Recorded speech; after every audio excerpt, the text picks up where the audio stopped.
Hai semuanya, bagaimana kabar kalian hari ini? Semoga selalu baik-baik saja ya. Kali ini saya akan membahas tentang hidup lebih mudah dengan ilmu pengetahuan. Sebelum itu, marilah kita membaca doa sebelum belajar bersama. Baiklah, langsung saja ke pembahasannya ya. Ilmu pengetahuan merupakan suatu pengetahuan yang dimiliki oleh seseorang tentang tata cara hidup menjadi lebih baik dan bertujuan untuk mencapai kebahagiaan, baik di dunia maupun di akhirat. Dalam agama Islam, ilmu pengetahuan sangatlah penting. Menuntut ilmu itu sama halnya dengan ibadah dan bertasbih.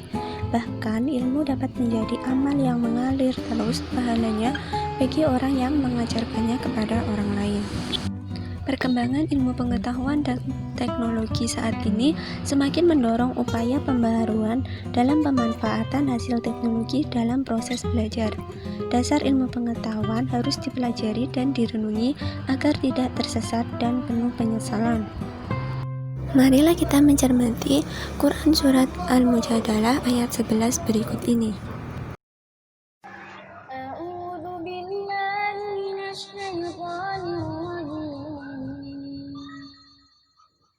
Bismillahirrahmanirrahim.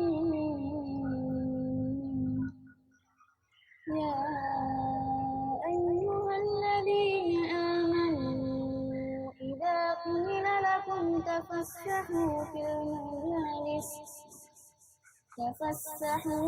majalis fafsahu yafsahullahu lakum wa idza qila shudu fanshudu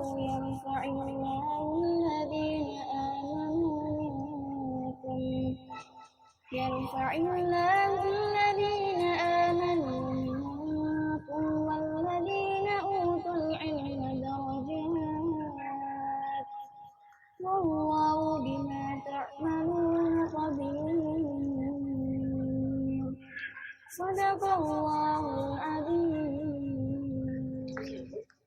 Yang artinya, hai orang-orang yang beriman, apabila dikatakan kepadamu, berilah kelapangan di dalam majelis-majelis, maka lapangkanlah. Niscaya Allah akan memberikan kelapangan untukmu.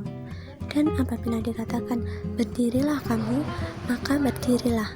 Niscaya Allah akan mengangkat derajat orang-orang yang beriman di antaramu dan orang-orang yang diberi ilmu beberapa derajat. Dan Allah Maha teliti apa yang kamu kerjakan.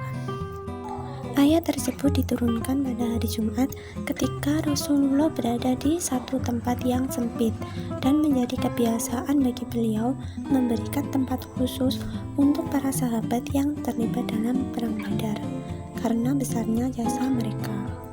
Ketika majelis tengah berlangsung, datanglah beberapa orang sahabat yang mengikuti perang Badar. Kemudian mereka memberi salam dan Rasul serta sahabat menjawab salam. Orang-orang yang datang terlebih dahulu atau yang sudah punya tempat duduk itu tidak bergeser sedikit pun, sehingga mereka yang baru datang itu berdiri terus. Kemudian Nabi memerintahkan kepada yang tidak terlibat dalam perang Badar untuk mengambil tempat lain agar para sahabat yang berjasa itu dapat duduk di dekat Nabi. Perintah Nabi itu mengecilkan hati mereka yang disuruh berdiri.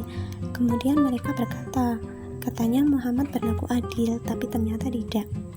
Nabi yang mendengar kritik itu kemudian bersabda, Allah merahmati siapa yang memberi kelapangan bagi saudaranya. Kaum beriman menyambut tuntunan Nabi dan ayat di atas pun turut mengukuhkan perintah dan sabda Nabi tersebut. Dalam ayat tersebut terdapat beberapa hal yang terkandung, di antaranya yang pertama, etika dalam majelis. Yang di sini yang dimaksudkan adalah bahwa ketika berada dalam suatu majelis, hendaknya kita memberikan kelapangan tempat duduk bagi yang baru datang. Biasanya manusia itu mementingkan diri sendiri, jadi membuat enggan memberikan tempat kepada orang yang baru datang. Maka dalam hal ini hati itu sangat berperan. Dalam ayat tersebut terdapat kata tafasahu dan afsahu, terambil dari kata fasaha, yakni lapang. Kemudian arti kata fangsuzu berarti berdirilah. Kata tersebut mengisyaratkan untuk berdiri, maka berdirilah. Maksudnya, apabila kita diminta untuk berdiri dari suatu majelis, maka berdirilah. Hal ini kemudian menjadi pedoman umum. Apabila pemilik majelis, biasanya MC atau pengatur dari acara tersebut menyuruh berdiri, maka berdirilah. Karena tidak layak apabila orang yang baru datang meminta berdiri orang yang telah datang terlebih dahulu. Sabda Nabi yang artinya, janganlah seseorang menyuruh berdiri kepada orang lain dari tempat duduknya, akan tetapi lapangkanlah dan longgarkanlah.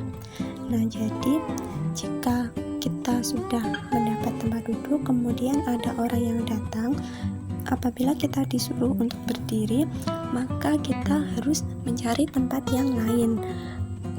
Namun jika kita tidak disuruh berdiri, maka setidaknya kita harus melapangkan atau melonggarkan agar orang yang baru sampai itu dapat duduk. Kemudian kata majalis adalah bentuk jamak dari kata majlis yang berarti tempat duduk.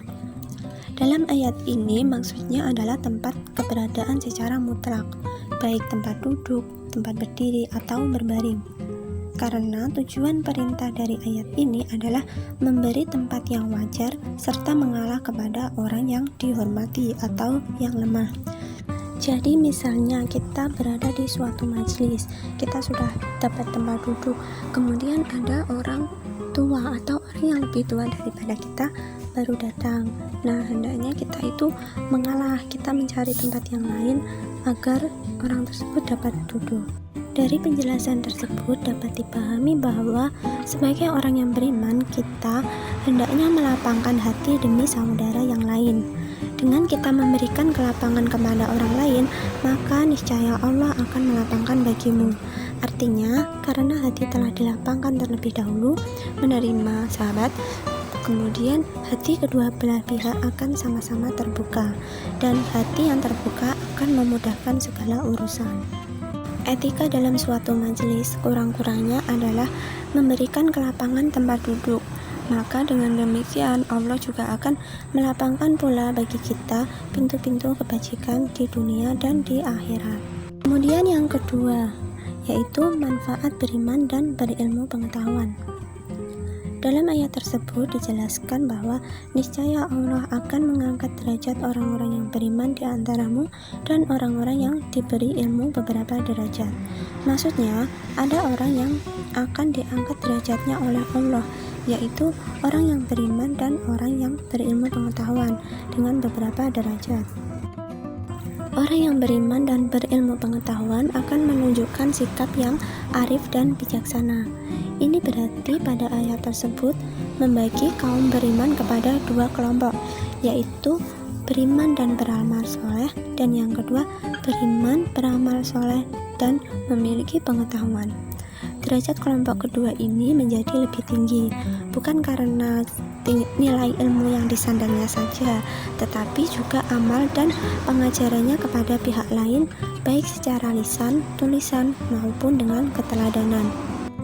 Bisa kita saksikan orang-orang yang dapat menguasai dunia ini adalah orang yang berilmu. Mereka dengan mudah mengumpulkan harta benda, mempunyai kedudukan, dan dihormati orang.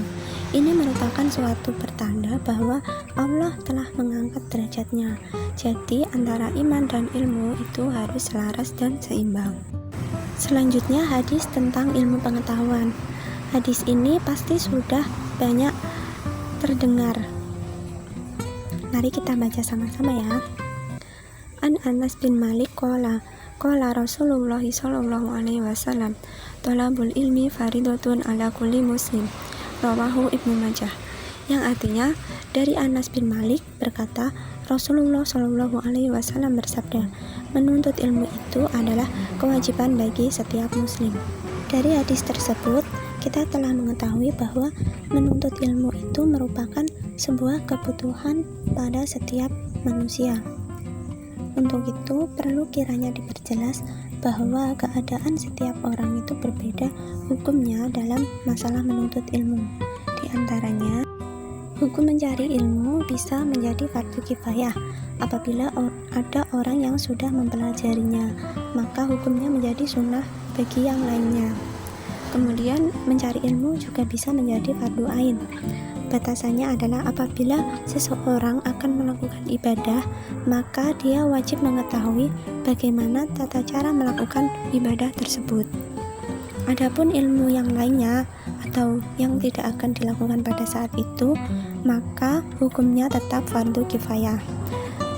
Sehingga setiap pencari ilmu harus menyadari bahwa dirinya sedang melaksanakan amalan fardu kifayah ketika mencari ilmu, agar dia memperoleh pahala mengerjakan yang fardu sembari memperoleh ilmu.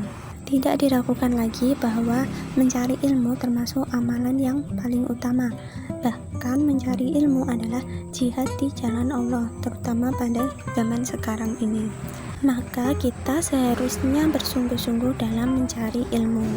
Demikian yang dapat saya sampaikan pada kali ini. Terima kasih telah menyimak video ini. Marilah kita membaca hamdalah bersama-sama. Semoga apa yang kita pelajari kali ini dapat bermanfaat